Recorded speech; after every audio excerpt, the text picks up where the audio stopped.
Episode 1, The Name That Shouldn't Be There. Let me tell you something about the night shift. Most people think it's boring. Quiet. They imagine a guy half asleep behind a desk, watching the clock. And most nights, they'd be right. But every once in a while, maybe once in a career, if you're unlucky, the quiet breaks. Not with a bang. Not with screaming. It breaks the way ice cracks under your feet. Slowly. Almost politely. And by the time you realize what's happening, you're already too far from the shore. I'm telling you this because I need you to stay with me until the end. Because what happened over the next 7 days didn't just change my job. It changed everything I thought I knew about who I was, what I was capable of, and how far one person will go to make sure they are never, ever found. And it all started with a name on a reservation list. A name no one had entered. My name is Owen. I've worked the night shift at this hotel for 6 years. Before that, I did 2 years at a smaller place across town, budget rooms, leaking pipes, the kind of guests who pay cash and don't make eye contact. This job was supposed to be the upgrade. And for a long time, it was. The hotel had 32 rooms spread across 4 floors. Old building, renovated facade. The kind of place that looked modern in the lobby but felt different the moment you stepped into the upper hallways, narrower somehow, like the walls had shifted inward over the decades. The carpet up there was a deep burgundy that swallowed the sound of footsteps entirely. More than once, a guest had appeared at the front desk and I hadn't heard them coming at all. I used to joke about it with the evening manager, Paul. He'd laugh, shake his head, and say the same thing every time: "This building has good bones, Owen." Just bad memories. I never asked him what he meant. I wish I had. Paul finished his shift at midnight. After that, it was just me. October 14th was a Tuesday. The rain had been falling since early evening, the quiet kind, the kind that doesn't drum against the windows, it just appears on the glass in slow, wandering lines. The lobby was empty. We had 11 guests checked in across the building. I knew all their names, all their room numbers. That was my habit. Know who's in the building. Know where they are. It makes the night feel smaller. At around 1 a.m., I started going through the reservation list for the rest of the week. Routine check. I'd done it hundreds of times. That's when I saw it. Room 9. Arriving, October 14th, departing, blank. The guest's name was listed as a single word. Ray. No last name. No contact number. No payment method on file. Just the name, hanging there in the middle of the screen like it had always been there and was waiting for me to notice. I went through the entry log immediately. Every reservation in our system recorded a timestamp and a staff ID. Whoever made the booking, their code appeared automatically. It was a basic security feature, nothing sophisticated, but it worked. The log for Room 9's reservation showed a timestamp of 3:22 a.m., 2 nights earlier. Sunday. The staff ID field was empty. Not missing. Not corrupted. Empty. As if whatever had made the reservation had done so from inside the system itself, without logging in. I sat back in my chair and looked at Room 9's key slot on the board behind me. The card was still there. The room was still unoccupied. I picked up the phone to call Paul. I held it for a moment. Then I put it back down. It was a glitch. Systems glitched. I'd seen it before: a double booking, a ghost entry from a failed online reservation, a sync error between the booking platform and our internal software. There was always an explanation. I told myself that. I told myself that right up until the front door opened at 1:47 a.m., and a man walked in from the rain completely dry. He was tall. Long dark coat. He walked with the kind of quiet certainty that made the lobby feel smaller the moment he entered it, not threatening exactly, but deliberate. Like every step had been decided well in advance. He stopped at the desk and looked at me. His eyes were light gray or pale green, it was hard to tell in that light, and they were very, very still. "I have a reservation," he said. "Name?" I asked. "Ray," he said. I didn't ask for ID. I don't know why. I handed him the key card for room 9, watched him turn toward the elevator, and said nothing. The doors closed. I exhaled. And then, because I couldn't help myself, I pulled up the security fee for the 4th floor hallway, the one that led to room 9. The hallway was empty. He never appeared on it. Not then. Not in the 30 minutes I watched after. Not once. Episode 2, What the Camera Missed. I watched that hallway feed for the rest of the night. 4 hours and 12 minutes. I know because I checked the timestamp when I finally looked away at 6:04 a.m., just as the first gray light was beginning to show through the lobby windows. My coffee had gone cold. My back ached. And the hallway outside room 9 had remained completely, perfectly empty the entire time. No one had walked down it. Not Ray. Not any of the other guests on that floor. Not a single person. I tried to explain it logically. Camera lag. A blind spot in the angle. A system delay that had somehow missed the footage of him walking to the room. I'd seen technical issues before: a frozen frame, a skipped segment, a camera that recorded fine but displayed on a 30-second loop by mistake. These things happened in old buildings with older wiring. But when I scrubbed back through the full night's recording, frame by frame, there was no freeze. No skip. No loop. Just an empty hallway, continuous and uninterrupted, from midnight to morning. Ray had checked in. Ray had never walked to his room. And yet, when the morning staff arrived and I handed over the desk to Nina at 7, room 9's key card had been used. The electronic lock registered it at 1:53 a.m., 6 minutes after I had handed it to him. The door had opened. From the inside. I didn't sleep when I got home that morning. I sat at my kitchen table with a cup of tea I didn't drink and stared at the wall for a long time. I'm not a man who frightens easily. I've dealt with difficult guests, medical emergencies, a fire alarm at 3 a.m. that turned out to be a guest trying to cook pasta on a travel kettle. I know how to stay level. It's the most important skill in this job. But there is a specific kind of unease that has nothing to do with fear.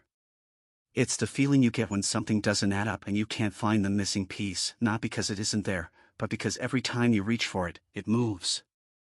That feeling had settled into my chest like a stone, and I couldn't shake it. I went back that evening for my shift. Paul was still at the desk when I arrived, running 10 minutes late into his handover. He looked tired, which wasn't unusual for a Monday, but there was something else in his expression, a tightness around the eyes that he wasn't quite managing to hide. Room 9 called down twice today, he said, without me asking. I set my bag down slowly. What did he want? First time, extra towels. Second time, Paul paused, clicked his pen twice. He asked what time the building was originally constructed. I looked at him. I know, Paul said. I told him I'd find out. I haven't. Did you see him? In person? Paul shook his head. Both times were by phone. I sent Nina up with the towels. She knocked, left them outside the door. He said thank you through the door but didn't open it. I nodded slowly and took my place behind the desk. Paul gathered his things, paused at the door. Owen, he said. I looked up.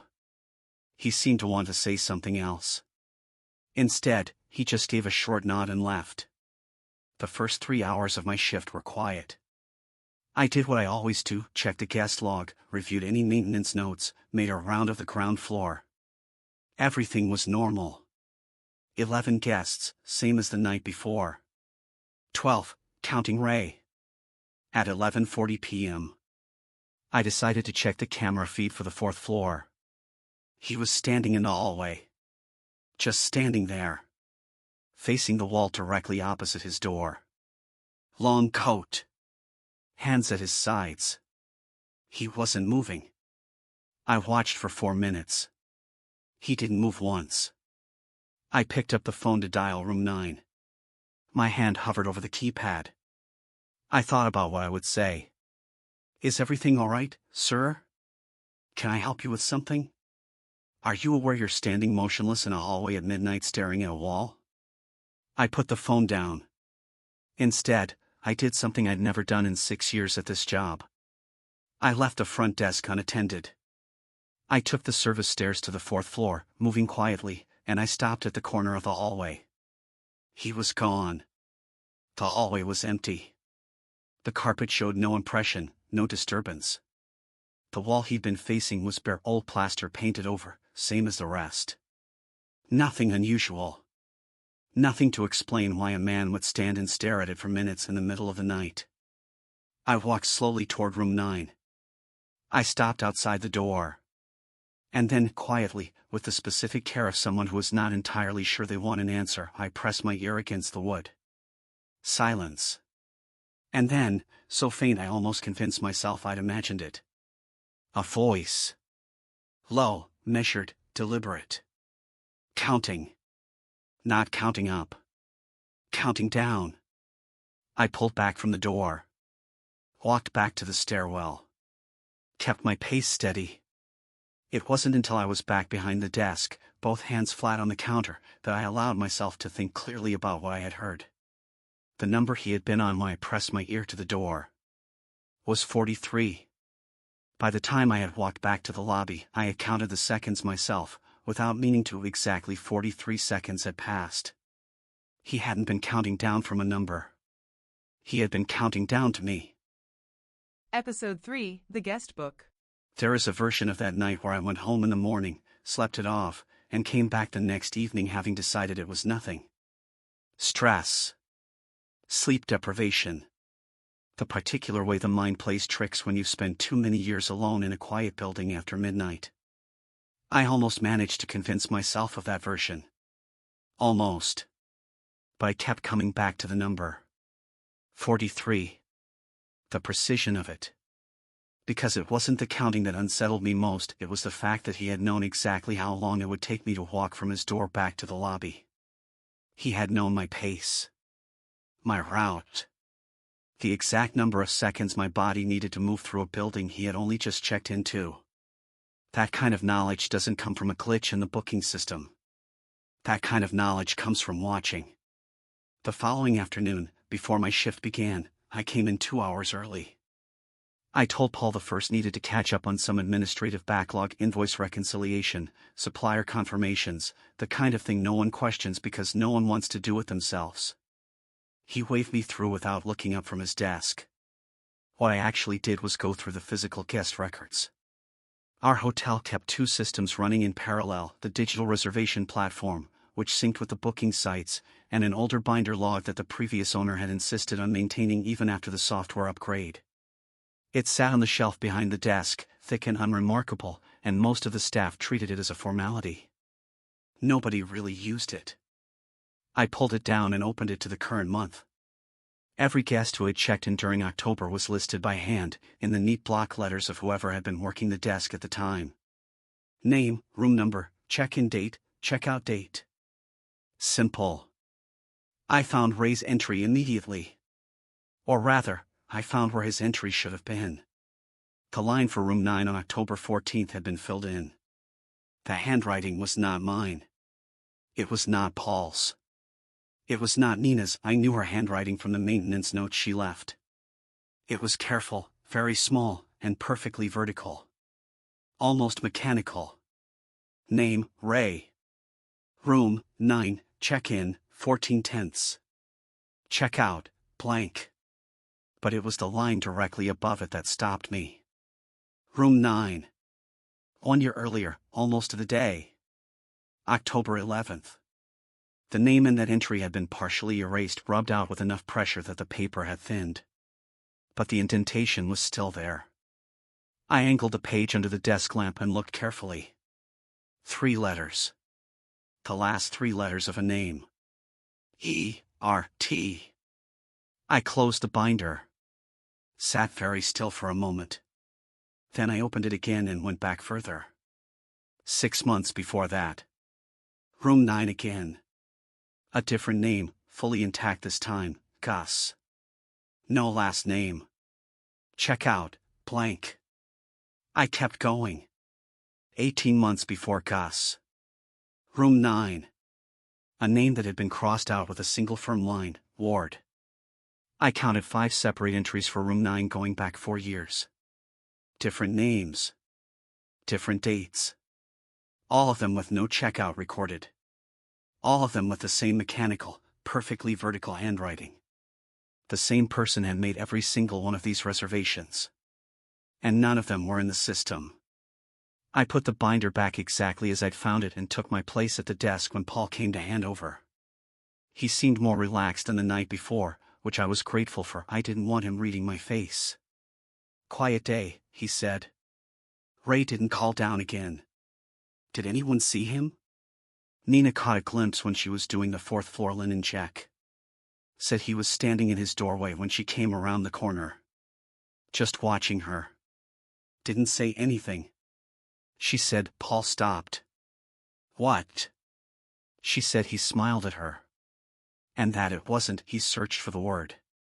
It wasn't a friendly smile. It was like he was confirming something. After Paul left, I sat with that for a long time.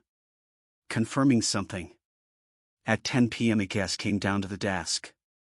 His name was Victor, room 12, 3rd floor, had been staying with us for 11 days on an extended work booking, one of those quiet, self-contained types who collected his key card each evening without making conversation. Mid-50s. Gray at the temples. Always wore the same style of dark jacket. I had barely thought about Victor in 11 days. He was the easiest kind of guest, no complaints, no requests, cash payment up front for the full stay. He came to the desk now and asked if we had any spare adapters for European plug sockets. I found one in the drawer and handed it over. He thanked me and turned to leave. Then paused. "The man in room 9, Victor said, without turning around. "Has he given you any trouble?" I kept my voice even. "Not at all." "Do you know him?" A long pause. "No," Victor said. He walked back toward the elevator. The doors closed. I watched the feed for the 3rd floor hallway. Victor didn't go to room 12. He stopped at the stairwell door at the end of the corridor, opened it slightly, looked up toward the 4th floor for a long moment. Then he went back to his room and closed the door. I sat back in my chair. 2 men in this building. One I couldn't find on camera. One who was watching the floor above him in the middle of the night. And I was the only person sitting between them. Episode 4, 11 Days. I started looking into Victor that same night. It wasn't something I was proud of. Guests have a right to privacy, that's not just policy, it's something I genuinely believe.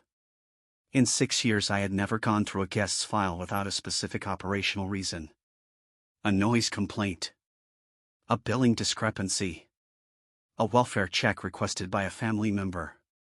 But Victor had stood in a corridor at 10 p.m. and stared up at the floor above him. And the way he'd said it, "Has he given you any trouble?" wasn't the question of a man making polite conversation.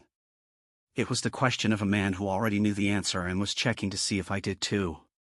That was reason enough. His booking had been made 11 days ago through the online platform. Standard reservation. Single room, extended stay, full payment up front, which was unusual but not unheard of. The contact number on file had a valid format, but when I rang it quietly from the back office, it went immediately to a generic voicemail with no name recorded. The email address was a long string of letters and numbers that looked auto-generated. Nothing about Victor's booking was technically wrong. Everything about it felt constructed. I sat with that thought for a while. Then I pulled up the camera feeds for the past 11 days and started going through them methodically, one floor at a time. What I found took me the better part of 2 hours. Victor left his room every night between 1 and 3 a.m. Always through the service stairwell, never the main elevator. He would walk a slow circuit of the building, ground floor, 2nd floor, 3rd floor, pausing at certain points in each corridor for 30 to 40 seconds before moving on. Never stopping at any guest's door. Never lingering near the lobby. Just moving through the building in a quiet, practiced loop, as if he were checking something. Checking for something. On 3 separate occasions he had gone up to the 4th floor landing, not into the hallway, just to the landing, and stood at the door for several minutes before going back down. He had been doing this every night. For 11 days. Ray had checked in 2 nights ago. Victor had started his circuit 11 days ago. 9 days before Ray arrived, Victor had already been watching that floor. I didn't sleep again that morning. I sat in my kitchen with the gray October light coming through the window and tried to organize what I knew into something that made sense. Ray, no camera presence in the hallway, door unlocked from the inside, counts down to the second, reappears on feet standing at a wall in the middle of the night. Victor, false contact details, nightly circuits of the building, watching the 4th floor for 9 days before Ray even arrived. The guest book, 5 identical entries for room 9 going back 4 years. Different names. The same handwriting. No checkout dates. I kept returning to that last detail. 5 guests in room 9 over 4 years, all with the same ghost entry in the physical log. Which meant whoever was making those entries had access to the building repeatedly, over a long period of time. Not as a guest. Not as staff, I would have recognized the handwriting by now. Someone adjacent to this building. Someone who moved through it without being noticed. By the time I thought it through fully, I had a cold, settled feeling in my stomach that had nothing to do with tiredness. I wasn't looking at one strange guest. I was looking at a pattern that had been running for 4 years. And the only reason I was seeing it now was because, for the first time, 2 pieces of it were in the building at the same time. I came in early again that evening. Paul was on the phone when I arrived, speaking quietly, and he held up one finger to ask me to wait. I watched his face while he listened to whoever was on the other end. His expression was careful. Closed off. The way a person looks when they're being told something they don't want to hear in a place where they can't react properly. He hung up and looked at me for a moment. Corporate called, he said. They want a full occupancy report for the last 6 months. Room by room. Why? They didn't say. He picked up his jacket. They asked specifically about room 9. I kept my expression neutral. What did you tell them? That it was occupied. He paused at the door, same as the night before. Same hesitation. This time I waited him out. Owen, he said finally. How long have you worked here? 6 years. And before me, who was the evening manager when you started? I thought back. A man named Bert. He left after about 8 months. Relocated, I think. Paul nodded slowly. Something moved behind his eyes. Bert, he repeated quietly. Almost to himself. He left without saying anything else. I stood at the desk and felt the cold thing in my stomach turn over once. Bert. B-E-R-T. The last 4 letters of the erased name in the guest book. The entry from 1 year ago, almost to the day. My predecessor. The man who had trained me, handed me this desk, and disappeared from my life so completely I hadn't thought about him in years. His name was in that book. In room 9. With no checkout date. At 2:17 a.m., the phone at the front desk rang. Internal line. 4th floor. I picked up. Silence for a moment. Then Ray's voice, calm, unhurried, the same deliberate tone as the night he checked in. Owen, he said. I hadn't told him my name. I think it's time we spoke properly, he said. Not through a door. Not through a camera feed. A pause. Come up when you're ready. I'll be waiting. The line went dead. I set the phone down. Looked at the camera feed for the 4th floor hallway. Ray was standing in the open doorway of room 9. Looking directly at the camera. He raised one hand. Not a wave. A gesture. Patient, deliberate. Come. I stood up. Episode 5, Room 9. I've thought a lot about what made me go up there. It wasn't courage. I want to be clear about that. Courage implies a choice made in spite of fear, and what I felt standing at that desk wasn't fear exactly, it was something older and quieter. The feeling of a door that has been slightly open your entire life, and you've always walked past it, and tonight, for reasons you can't fully articulate, you stop. Ray knew my name. Ray knew my pace, my route, my seconds. Ray had been in this building before, I was certain of it now. Not as a guest. Not as staff. In some other capacity that left no record, no image, no trace except a single line of mechanical handwriting in a binder no one ever read. I picked up the desk phone and called Nina's mobile. Told her there was a situation developing and asked her to be reachable. She didn't ask questions, Nina never did, which was one of the things I valued most about her. Then I straightened my jacket, looked at the camera feed one last time, and took the elevator to the 4th floor. Ray was still standing in the doorway when the doors opened. He stepped back into the room. An invitation. I walked down the hallway and crossed the threshold into room 9. The room was immaculate. Not in the way housekeeping leaves a room, surfaces wiped, beds squared, towels folded. Immaculate in a different way. Personal. Deliberate. The kind of order that belongs to someone who has arranged their environment with great care and great intention. His coat was folded over the back of the chair. On the desk, a single notebook, closed. A pen placed parallel to its spine. Nothing else. No luggage that I could see. No toiletries on the bathroom shelf through the open door. No phone, no laptop, no charger. Ray sat down in the chair by the window and gestured to the edge of the bed. I remained standing. He accepted that without comment. "You've been through the guest book," he said. It wasn't a question. "Yes," I said. "And you found the others." 5 entries. Room 9. For years. He nodded slowly. 6, actually. You missed one. 2019, the ink had faded, the page was damaged by a water leak the following spring. I checked last night while you were at the desk. The ease with which he said that while you were at the desk landed like a stone dropped into still water. Who are they? I asked.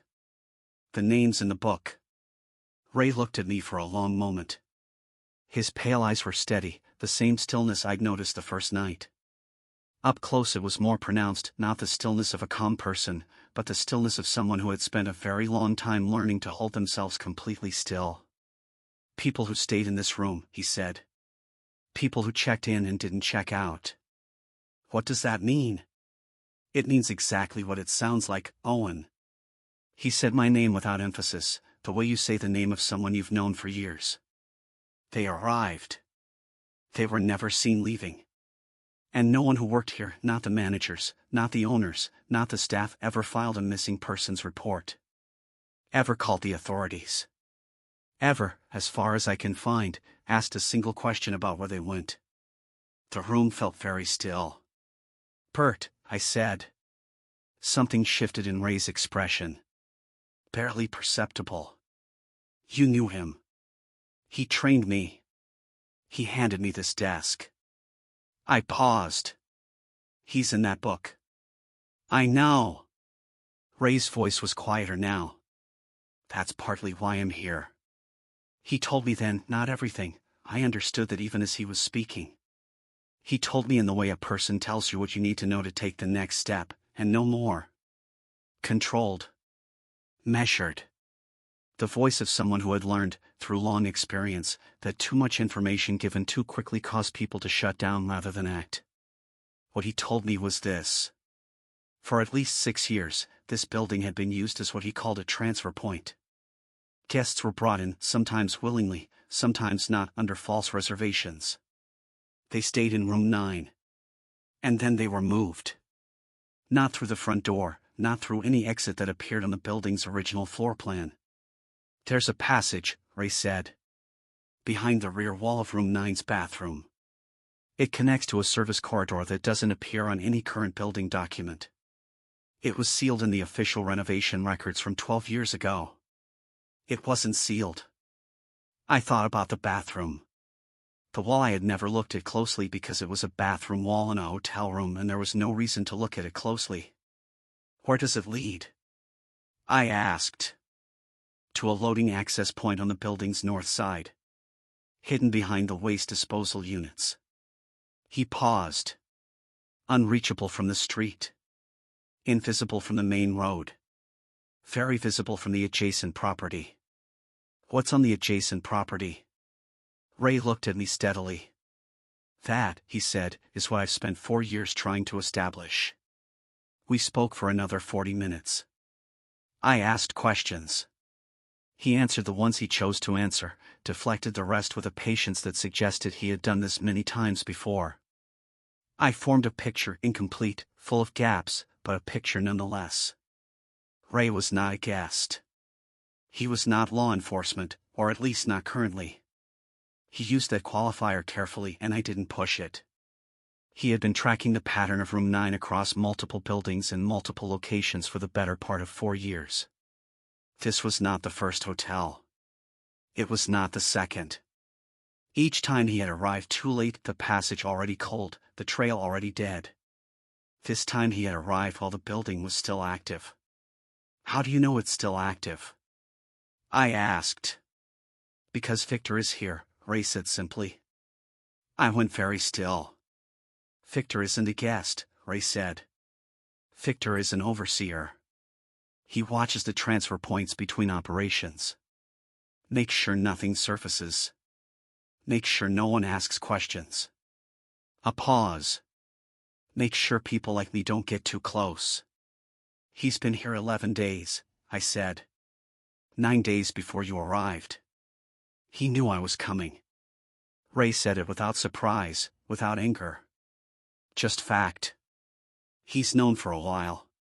What he doesn't know, and here, for the first time, something close to a wry expression crossed Ray's face, is that I'm not here for the passage this time. Then what are you here for? Ray looked at me for a long moment. The person who built it, he said.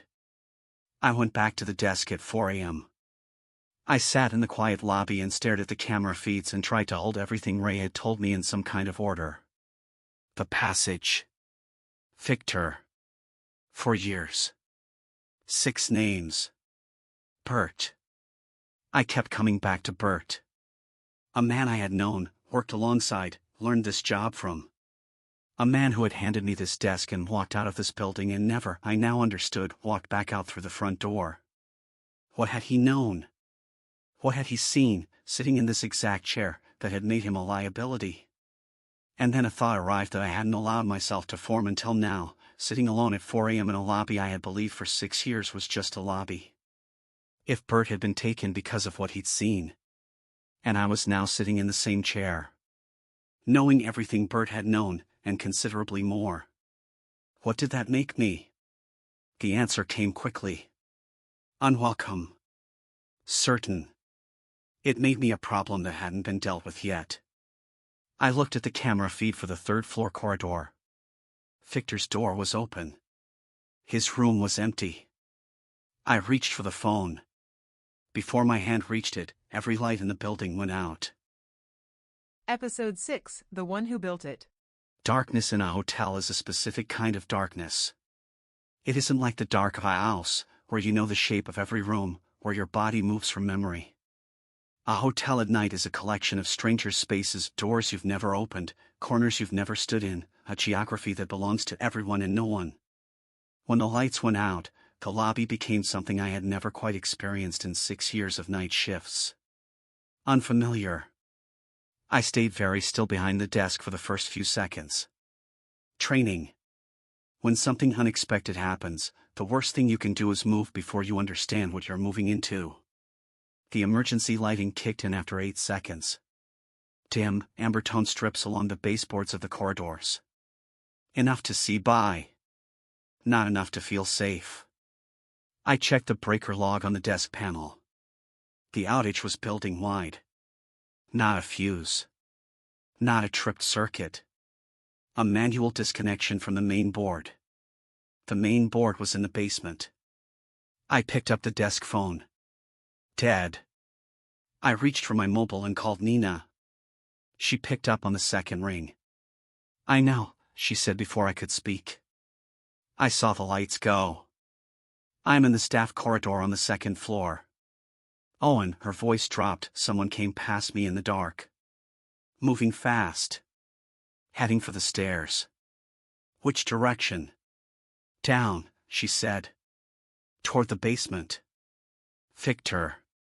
Stay where you are, I told her. Don't open any guest doors, don't go to the basement. If anything feels wrong, leave through the side exit and wait outside. I hung up. Looked at the camera feeds, most now dark, running on the building's backup power which covered the exterior cameras and the lobby only. The fourth floor feed was black. I thought about Ray, alone in room 9. Then I thought about the passage behind the bathroom wall. And I moved. The service stairwell was darker than the main corridors, the emergency strips didn't reach it. I used my phone torch, kept it angled low, and took the stairs to the basement. The door at the bottom was already open. The basement ran the full length of the building, storage mostly, the boiler room, the maintenance workshop, a wine cellar that hadn't been used as one in 20 years. I had been down here perhaps a dozen times in 6 years. It always felt like a different building. Lower ceilinged, older, the brickwork exposed in places where the plaster had cracked and never been repaired. I moved toward the main board at the far end. The disconnection switch had been thrown manually, as I'd suspected. I reached for it. I wouldn't, said a voice behind me. I turned. Paul was standing in the doorway of the maintenance workshop. He was holding a torch, pointed at the floor between us. In its upward light his face looked very different from the face I had seen every evening for 3 years. The tiredness was gone. The careful, mild expression he wore behind the desk was gone. What was left was something much simpler. Certainty. Paul, I said. Sit down, Owen, he said. Not unkindly. With the same patience Ray had shown upstairs, but colder. Much colder. I didn't sit down. You built the passage. Something moved in his expression. Not surprise. Closer to acknowledgement. The look of a man who is prepared for a conversation and is mildly interested to see how it unfolds. I didn't build it, he said. It was already there. I just remembered it existed. He tilted his head slightly. The previous owner showed it to me when I was brought on as assistant manager. 14 years ago. He thought it was a curiosity. A relic. A pause. I thought it was useful. And the people you built it for?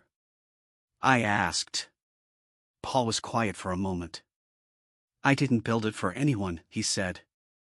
I built it and they found me. That's usually how it works. Useful, I repeated. Infrastructure, Owen. Every operation needs infrastructure. A way in. A way out. A place that doesn't ask questions. He glanced upward briefly, toward the floors above. This building is very good at not asking questions. You've been a large part of that, actually. More than you know. The last sentence landed differently from the rest. Slower. Waited. What does that mean? I asked. It means that a night manager who is reliable, professional, and completely incurious is one of the most valuable things an operation like this can have. He said it without cruelty, which was almost worse. You never looked twice, Owen. For 6 years. You sat at that desk and you saw exactly what you expected to see, and nothing more. You were, he paused, perfect. 6 years. Bert had lasted 8 months. I had lasted 6 years. Because I had been exactly unquestioning enough to be useful and exactly observant enough to keep the building running smoothly. The ideal instrument. Pointed in exactly the right direction and never once turned around. Bert figured it out, I said. Paul's expression didn't change. Bert was observant in the wrong direction. He started asking about guests who didn't check out. He went through the book. A beat. You went through the book too, eventually. But 4 years later than Bert did. By which point he spread one hand slightly. I was rather hoping you'd retire before it became an issue. Where is he? I asked. Where is Bert? The silence that followed was its own answer. Where did they go? I asked. The people in room 9. Where were they taken? Paul looked at me for a moment. Away, he said. Simply. Finally. As if that were the only word that had ever applied. I didn't ask again. I felt something close in my chest. And the others, I said. The 5 other names. 6, Paul said quietly. You missed one. The same correction Ray had made. But in Paul's mouth it carried an entirely different weight. I heard the footsteps on the basement stairs a moment before Paul did. Ray came through the door without hurrying. He took in the scene: Paul, the torch, the disconnected board, with the calm of someone who had walked into versions of this room many times before. Paul looked at Ray for a long moment. You're later than I expected, Paul said. I wanted Owen to hear it first, Ray said. From you. He stopped a few feet inside the door. Where's Victor? Handling the passage. No, Ray said. He's not. For the first time, something shifted in Paul's certainty. A hairline fracture. Almost invisible. Victor is outside, Ray continued. With 2 people I trust considerably more than I trust this building's wiring. He looked at Paul steadily. It's finished, Paul. The passage, the transfers, the book. All of it.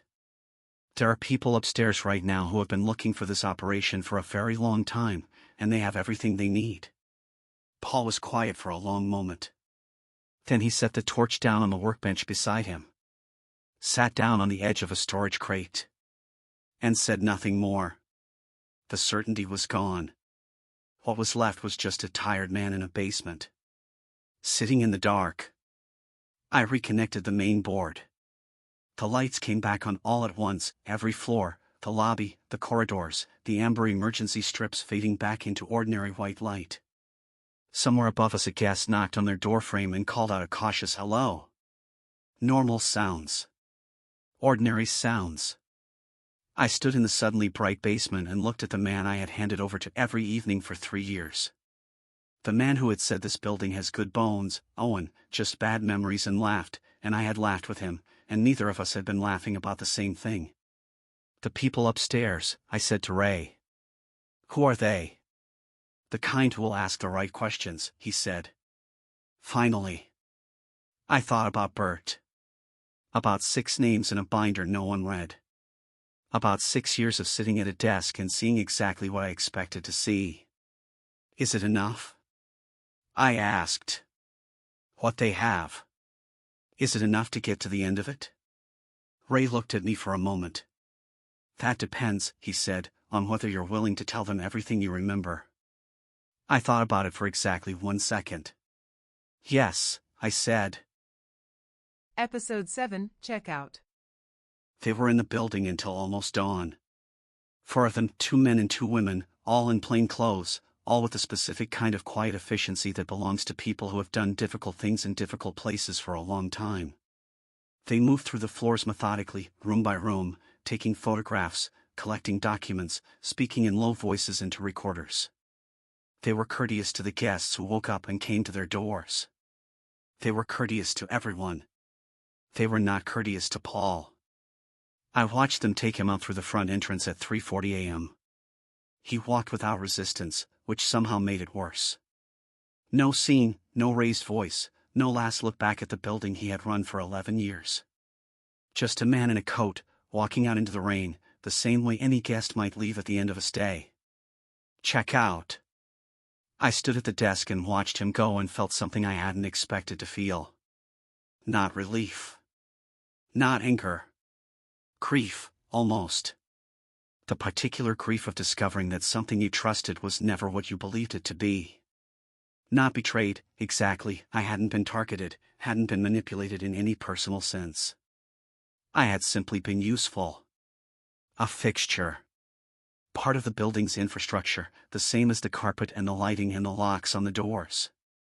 It takes a while to find the right feeling for that. I'm still looking, if I'm honest. Ray came down to the lobby at 4 a.m. He had his coat on, folded under one arm, the notebook from the desk in room 9. He set his tea card on the counter with a quiet click and looked at me across the desk. "You're leaving," I said. "My part here is done." He paused. "Yours is just beginning, for a while. They'll want to speak with you at length. Everything you remember about Paul, about guests, about anything that struck you as unusual over the years. It will take time." "I know." "It's important," he said. "What you remember matters more than you think. 6 years of watching this building, that's not nothing, Owen. Even the things that seemed ordinary. Especially those." I nodded slowly. "The two people outside. With Victor. Who are they?" "People who've been building this case for a long time.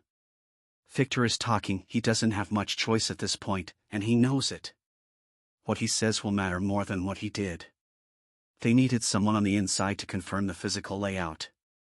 The passage. The book." He looked at me steadily. "They needed someone to do what you did, go through the records, put the pieces together, and not walk away from it." "I almost didn't go up to room 9, I said. "I know," Ray said. "But you did." There was something final in the way he said it. Not dramatic. Just true. "Will they find them?" I asked. "The 6 people in the book. And the property next door, what's there?" Ray was quiet for a moment. "Some of them," he said carefully. "Possibly not all. These things rarely resolve completely. But the operation is finished. Whatever was happening in this building, it ends tonight." A pause. "The property next door is already being handled. It was a shell registered to a company that existed on paper only. The people behind it are what will take time." He picked up his coat from the counter. "That's not nothing either." It wasn't. I knew that.